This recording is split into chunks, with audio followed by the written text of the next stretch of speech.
السلام عليكم بنات، مرحبا بكم معايا في فيديو جديد ديال هذا اليوم. الفيديو ديال اليوم جبتو ممكن نقولوا واحد الهميزات زوينين. هادو قفيطنات فيهم موديلات مزيونين، موديلات عصريه.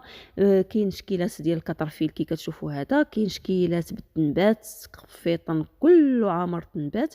كاينين شكيلات ديال الطرز الرباطي عاوتاني كله عامر الطرز الرباطي. وعندي موديلات اخرين ان شاء الله عاد غادي نحطهم لكم، فيهم تكيشطات، فيهم قفيطنات اخرين خفافين وثقال. هادو هاد القفيطنات هادو مستعملين ماشي جداد. ولكن يعني بأثمنة يعني جد مناسبة.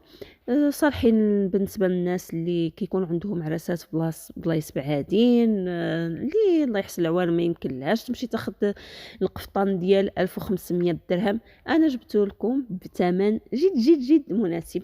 وكذلك بالنسبه للناس اللي كيديروا الكراد اللباسي، فموديلات هادو واعرين يزوقوا بهم، يعاونوا بهم موديلات اللي راهم ديجا كيكونوا حاطين. فمرحبا بكم معايا، وارتقبوا ترقبوا معايا الجديد ان شاء الله. واللي بغات شي شكيل من هاد التشكيلات الثلاثه تخلي لي في كومونتير نجاوبها.